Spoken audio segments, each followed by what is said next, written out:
BSc second year के taxonomy of angiosperms के lectures की कड़ी में आज हम लोग बोटेनिकल गार्डन्स के बारे में बात करेंगे।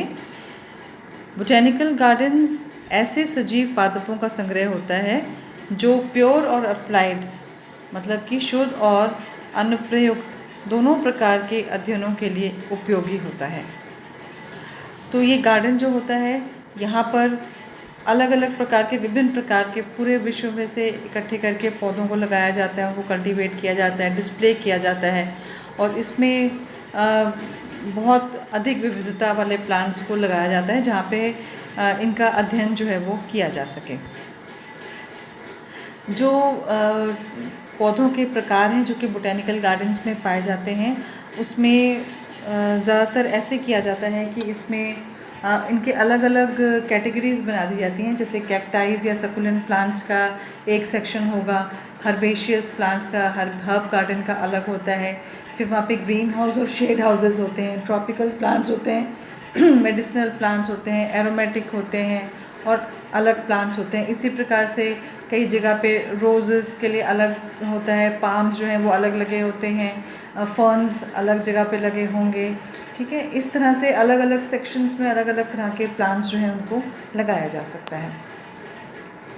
बोटेनिकल गार्डन ज़्यादातर यूनिवर्सिटीज़ या साइंटिफिक रिसर्च एसोसिएशंस के द्वारा रन की जाती हैं और ये यहाँ पर ज़्यादातर इनको रिसर्च पॉइंट ऑफ व्यू से ये बोटेनिकल गार्डन्स बहुत इम्पॉर्टेंट होते हैं। अगर हम लोग बोटेनिकल गार्डन्स की ही बात करें तो इसका जो इम्पोर्टेंस है वो बहुत अधिक होती है। ये वनस्पति जो बोटेनिकल गार्डन्स होते हैं ये प्लांट्स के बारे में जो मूलभूत सूचनाएं हमें कि जो प्राथमिक साधन जो है वो बोटेनिकल गार्डन्स ही हो सकते हैं। यहाँ पर हम लोग प्लांट्स का जो तुलनात्मक और वैज्ञानिक अध्ययन किया जा सकता है।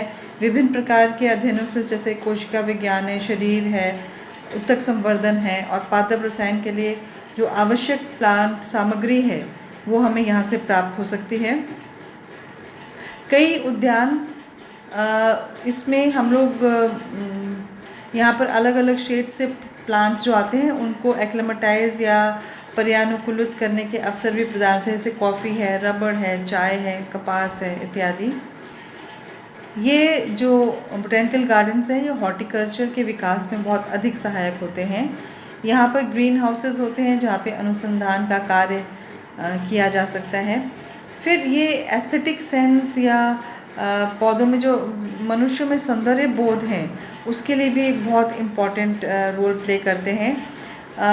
कई विरल और विशिष्ट वनस्पतिक गुणों वाले पादपों का विद्यार्थियों से प्रत्यक्ष यहाँ पर आके परिचय हो जाता है।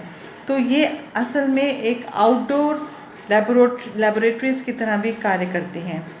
तो इसमें बहुत अधिक हमें प्लांट्स जो कोई थ्रेटन प्लांट्स हैं उनको कंजर्व करने का भी ये कार्य करती हैं।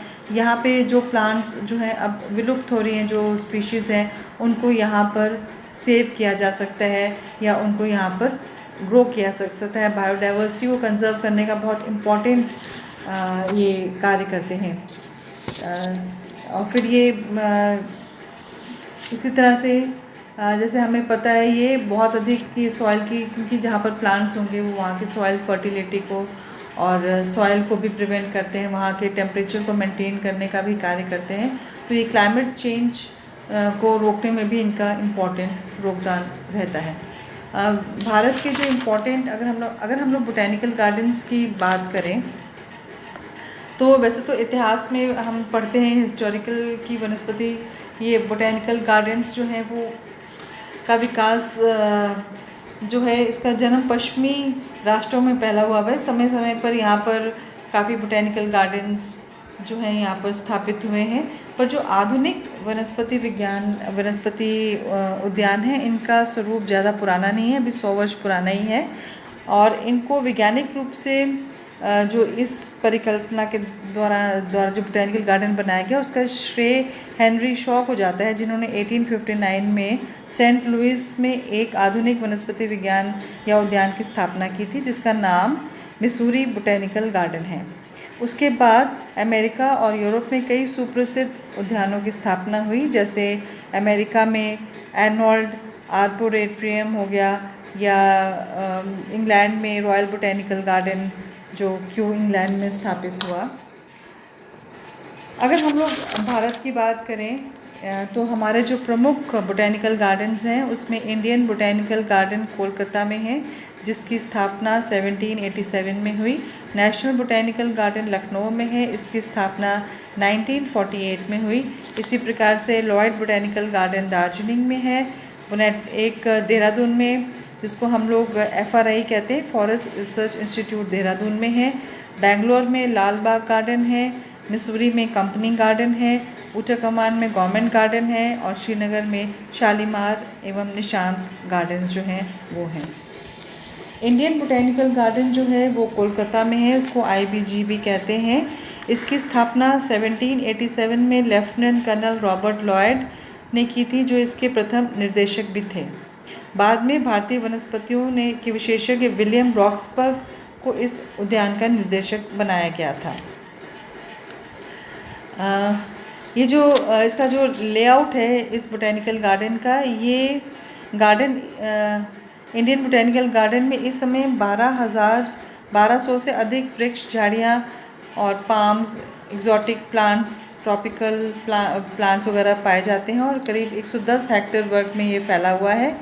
इसकी जो इम्पोर्टेंट जो हमें इसमें पता है वो है एक महान, जिसको हम लोग the great banyan tree, the महान बरगद वृक्ष भी कहते हैं। भारतीय जो ये जो कलकत्ता का गार्डन है, इसमें एक वृक्ष फाइकस बेंगालेंसिस फैमिली मोरेसी का है, जो भारतीय संस्कृति के अधिक धार्मिक प्रसंगों में पवित्र बंधनों से भी जुड़ा हुआ है। ये वृक्ष करीब 200 वर्ष पुराना है और इसकी पत्तियों का ताज लगभग 4 एकड़ क्षेत्र में फैला हुआ है और इसमें इतनी क्रॉप रूट्स उत्पन्न होकर लटकते हैं जो कि एक ट्रंक के रूप में पाए जाते हैं। और इस महान वृक्ष में लगभग 1000 से अधिक जो हैं वो ट्रंक्स बन चुके हैं और संपूर्ण जो वृक्ष है उसकी परिक्रमा 3 किलोमीटर से भी अधिक है।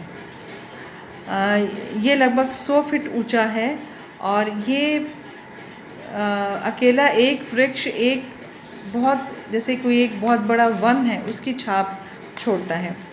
इसी तरह से यहाँ पे इस उद्यान में दूसरा जो इम्पोर्टेंट स्थल है उसको पाम हाउस कहते हैं।